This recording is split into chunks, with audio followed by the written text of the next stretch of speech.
Bueno, pensemos por un momento en el siguiente escenario. Una empresa de transporte tiene una flota de, no sé, 50 camiones. Ujú. Contratos millonarios en vigor. Y, en principio, sobre el papel, pues todo está en regla. Todo perfecto, claro. Exacto. Pero un viernes por la tarde, un solo conductor decide por su cuenta y riesgo poner un imán en el tacógrafo. Uf. El típico truco para saltarse los descansos y llegar antes a casa. El pan de cada día, por desgracia. Eso es. Y a ver, parece un problema aislado, ¿verdad? Una simple infracción individual. Ya. Sin embargo, el lunes por la mañana, un juez notifica que la empresa queda clausurada. 0 camiones en la carretera, durante un año entero. Es que es apaga y vámonos. Ruina total. Totalmente. Pues hoy vamos a zambullirnos a fondo en este tema. Vamos a destripar cómo es posible que una organización entera colapse por un solo fallo. Y, lo que es más importante, cómo construir ese blindaje legal exacto para que esto no ocurra jamás. Ajá. Hoy ponemos bajo la lupa la unidad 1 del manual Novedades en Compliance Legal en el Transporte. El objetivo es traducir todo este lenguaje jurídico tan denso a la realidad del asfalto, de las oficinas de tráfico. Y es que es una misión vital, la verdad. Yo estoy convencido de que esto ha dejado de ser una simple opción. Ahora mismo es una urgencia absoluta. Claro, porque el sector del transporte está, hiperregulado, ¿no? Totalmente. A ver, tradicionalmente las empresas se preocupaban, pues, de que los camiones tuvieran gasoil, las ruedas en buen estado y ya está. Sí, sí. Se asumía que si había un problema legal, pues se pagaba la multa administrativa de turno y a seguir rodando. Pero las reglas del juego han cambiado drásticamente. Y ya no vale con eso. ¿Qué va? ¿Qué va? Hoy en día operar sin un sistema de prevención bien estructurado es, literalmente, conducir a ciegas hacia un precipicio jurídico. Bueno, para entender esto bien, creo que hay que bajar el concepto de compliance legal a la tierra. Porque, a ver, suena no sé, a jerga de multinacional, a despachos en grandes rascacielos. Sí, suena algo de Wall Street, ¿verdad? Exacto. Pero en el día a día de una base de camiones yo lo veo puramente como un mantenimiento preventivo. Buena analogía. Igual que a una tractora.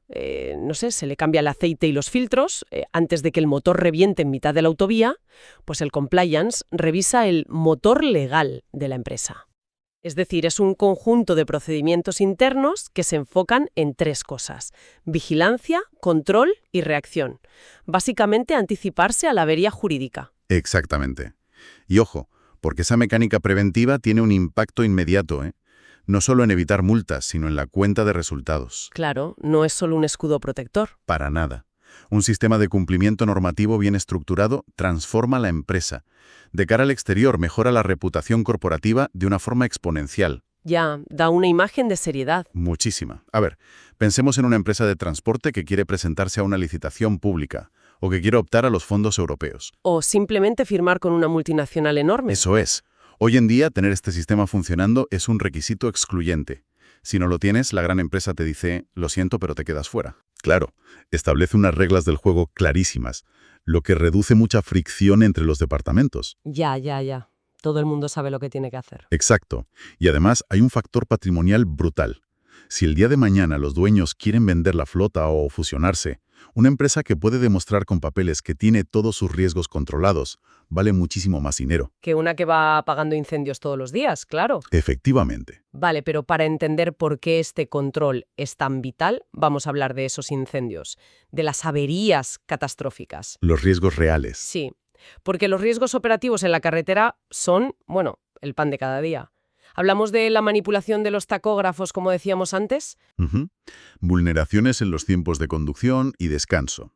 Dejar que un chofer circule sin el CAP en vigor, el certificado de aptitud profesional. O forzar excesos de carga para que el viaje sea más rentable, que eso se ve muchísimo. Sí, o el tema del ADR, el transporte de mercancías peligrosas, que esto añade una capa de riesgo, brutal. Tela. Sí, hablamos de llevar líquidos corrosivos en envases deteriorados para ahorrar costes o usar vehículos sin la autorización específica. Y claro, el problema es que las consecuencias de estos fallos ya no son solo económicas, ya no es pago la multa y listo. No. Aquí es donde entra un concepto legal que, la verdad, yo misma estoy sorprendida al leer las fuentes. Se llama pérdida de honorabilidad. que suena casi a título nobiliario, a novela de caballería.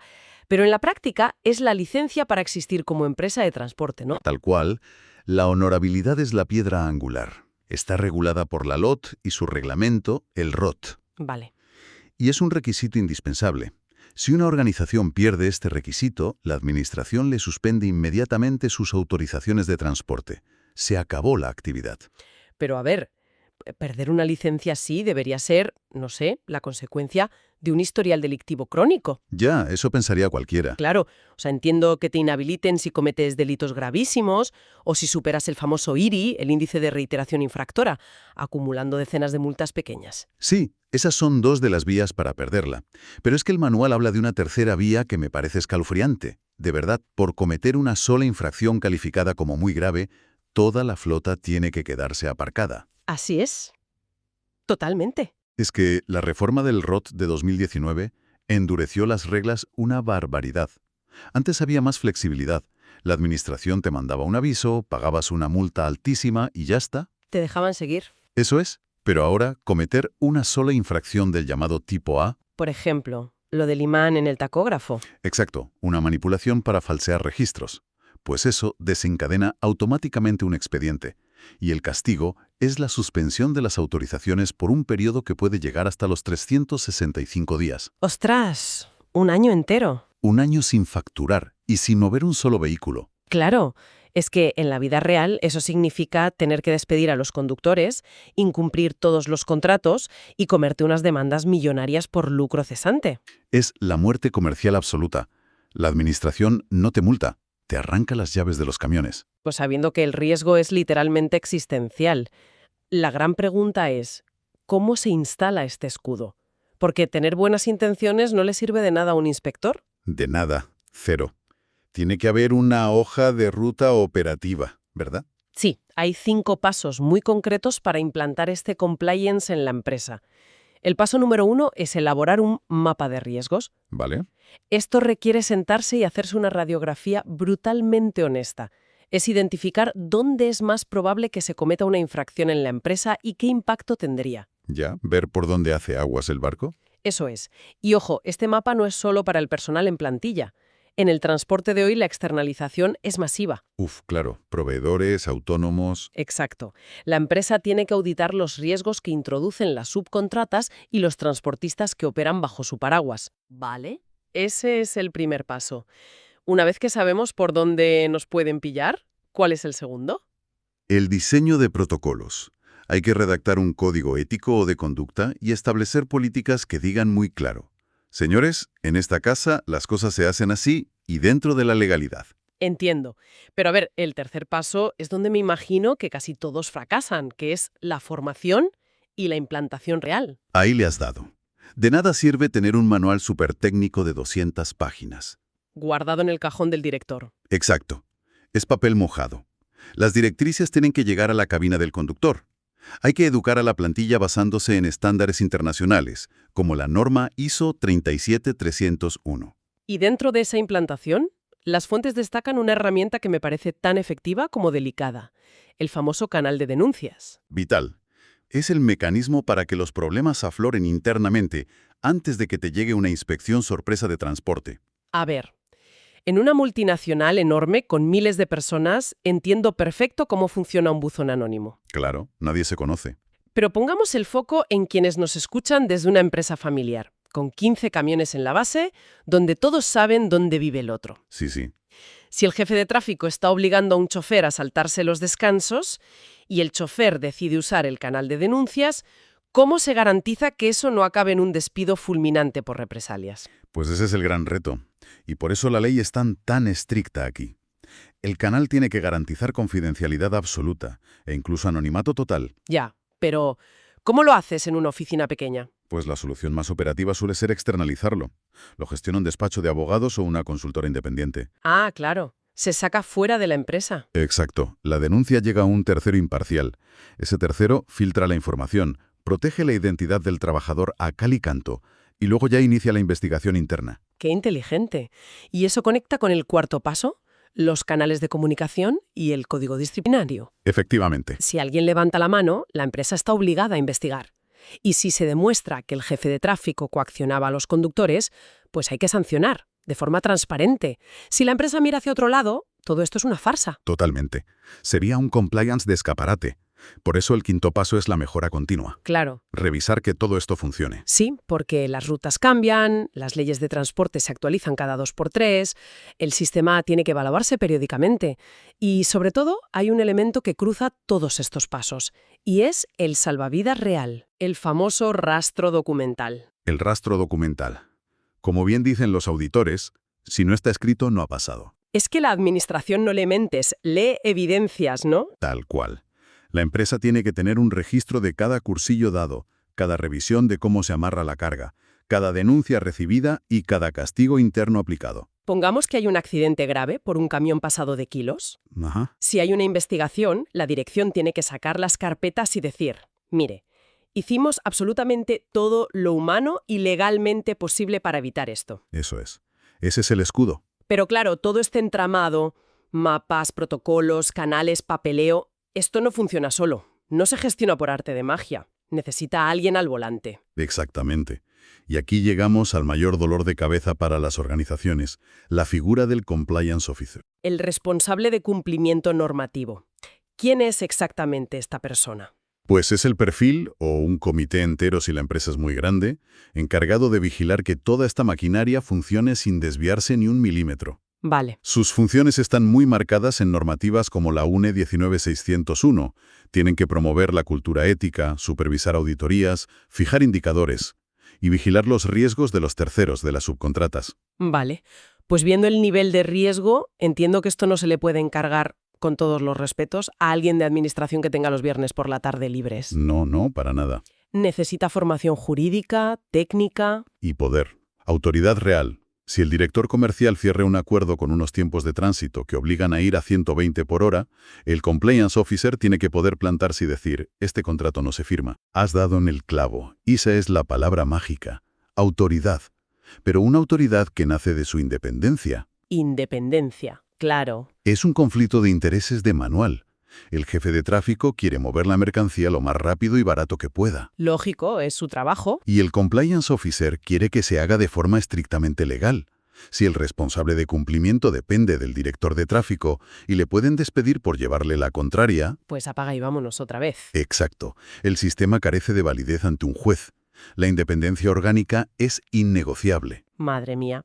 Pues es un escudo formidable para no perder la honorabilidad administrativa. Pero, y aquí viene lo fuerte, hay que dar un paso más hacia el abismo. ¿Vamos allá?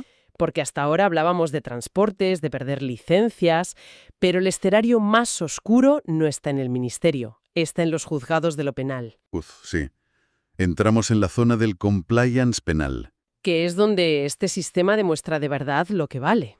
Totalmente. Hay que recordar que en el año 2010 hubo un cambio tectónico en la ley española. Se introdujo la responsabilidad penal de la persona jurídica. A ver, tradúcenos esto. Pues que antes de 2010, el derecho penal solo castigaba a personas de carne y hueso. Si había un delito en la empresa, a la cárcel iba el gerente o el empleado. Vale. Pero ahora no. Ahora, la propia empresa como entidad puede ser juzgada y condenada. Ostras. Y claro, en una flota de camiones cruzando fronteras todo el día, las oportunidades para que alguien cometa un delito usando los recursos de la empresa son gigantescas. Gigantescas. Y no hablamos de pasarse media ola de conducción, hablamos de palabras mayores. Delitos contra la hacienda pública, daños graves al medio ambiente, contrabando, o tráfico ilegal de personas escondidas en los remolques. Exacto. Cosas gravísimas. Y el impacto de una condena penal para una empresa es demoledor. Hablamos de multas astronómicas, clausura de bases logísticas, prohibición total de acceder a ayudas públicas. Sí. Y en el peor de los casos, la pena de muerte corporativa. La pena de muerte corporativa. Suena aterrador. Lo es. Es la orden judicial de disolución total de la empresa, la liquidación forzosa y desaparición del registro mercantil. Fin de la historia. Volvamos al ejemplo del principio para entender esto bien. Pensemos que un conductor, a espaldas de los jefes, decide aceptar un soborno y mete unos fardos de contrabando en un doble fondo del remolque durante una ruta internacional. Le para la policía. Sí. Con esta ley en la mano, el juez no solo va por el conductor. El juez mira a la empresa y dice: si este señor ha usado el camión de la empresa para traficar, es porque ustedes no tienen ningún control. Y la empresa entera se va a la ruina por un empleado corrupto. Así de crudo. Y justo ahí es donde todo este trabajo de compliance te salva la vida. El Código Penal tiene una vía de escape, que es la exención de la responsabilidad penal. ¿El salvavidas al absoluto? Exacto. La empresa puede quedar absuelta o reducir muchísimo la pena si logra demostrarle al juez 4 cosas clave. A ver, tomemos nota de este pasaporte de inmunidad. ¿Qué 4 cosas hay que demostrar? Primera, que antes del delito, la empresa ya tenía implantado un modelo de gestión eficaz para prevenir delitos. O sea que el mapa de riesgos y los protocolos existían. Vale, ¿el sistema estaba montado? Segunda, que ese modelo lo supervisaba un órgano independiente con poder real, nuestro famoso Compliance Officer. Correcto. ¿La tercera? Tercera, que el infractor, el conductor del contrabando, tuvo que esquivar fraudulentamente esos controles para cometer el delito. O sea que se saltó las normas a propósito. Se saltó la barrera. Vale. ¿Y la cuarta? Y cuarta, que no hubo ninguna omisión grave por parte de la dirección a la hora de vigilar. Vale, o sea, si la empresa demuestra que hizo de policía dentro de su propia casa y que el delito pasó a pesar de todos sus esfuerzos y no por dejadez, ¿el juez exime a la empresa? Exactamente. El conductor responderá ante la justicia, pero la empresa y los puestos de trabajo del resto se salvan. Pero ojo, y esto lo dicen las fuentes muy claramente, los tribunales no son tontos. ¿Qué va? No sirve de nada llevar una carpeta preciosa, llena de folios que compraste a una consultora hace 5 años y que nadie ha leído en la oficina. ¿Los famosos programas de papel o el Make-up Compliance? Sí, el compliance de maquillaje. La Fiscalía General del Estado, en su circular 1/2016, ya avisó a los jueces de que rechacen esto de plano. Totalmente. El sistema tiene que estar vivo. Un juez va a coger a los mecánicos, a los choferes, a los administrativos y les va a preguntar, ¿ustedes saben cómo funciona el canal de denuncias? ¿Y si nadie tiene ni idea? Si nadie sabe de qué les hablan, el juez dice, esto es una fachada, y la empresa es condenada. Así de claro. Claro, lógico. Y además, hay un punto de la Fiscalía que aterra a muchos en el sector. El deber de control de la empresa principal sobre sus subcontratas. Uf, los famosos autónomos al enganche. Claro. La excusa de, oiga, que el camión del contrabando era de un autónomo, no mío, ya no cuela. Ya no te salva. Si ese camión operaba bajo tus directrices y movía tu carga, tu control ético tiene que abarcarle a él también. Toda la cadena logística está bajo escrutinio. Tela. La verdad es que la cantidad de piezas de este engranaje es inmensa. Pero bueno, recapitulando todo lo que hemos destripado hoy. La progresión es implacable. A ver, resúmelo. El compliance legal ya no es papeleo burocrático. Para empezar, es un escudo que previene multas cotidianas y averías jurídicas. Ajá. Además, obliga a la empresa a conocer sus puntos ciegos mediante el mapa de riesgos. Y necesita un piloto independiente, el Compliance Officer. Correcto. Y lo más importante, culmina siendo el único salvavidas real contra 2 amenazas mortales: perder la honorabilidad administrativa y enfrentarse a la pena de muerte corporativa en los juzgados penales. Es un resumen perfecto que captura la magnitud real del reto. Y bueno, para cerrar este análisis, yo creo que merece la pena pararse a observar hacia dónde va el sector. A ver. Con la entrada de los tacógrafos inteligentes de segunda generación, las inspecciones telemáticas a pie de carretera y el cruce masivo de datos entre todos los países europeos. Es verdad, la tecnología aprieta. Exacto. El margen para ocultar chapuzas operativas está desapareciendo a un ritmo de vértigo. Ya no hay rincones oscuros. Ninguno. Y la reflexión que dejó flotando en el aire es cristalina. Aquellas empresas que sigan viendo el compliance como un gasto inútil, como una moda de despacho, y decidan seguir sin este blindaje, ¿Qué les espera? pues ¿cuánto tiempo real de vida les queda antes de que el fallo de un solo empleado o un simple error al cargar un camión haga saltar una alerta en el sistema y las borre del mapa para siempre? Uf, pues es una pregunta muy potente para que quienes nos escuchan al volante la mediten profundamente durante los próximos kilómetros. Desde luego que sí. Muchísimas gracias por este análisis tan exhaustivo y hasta la próxima inmersión. Hasta la próxima. Un saludo a todos.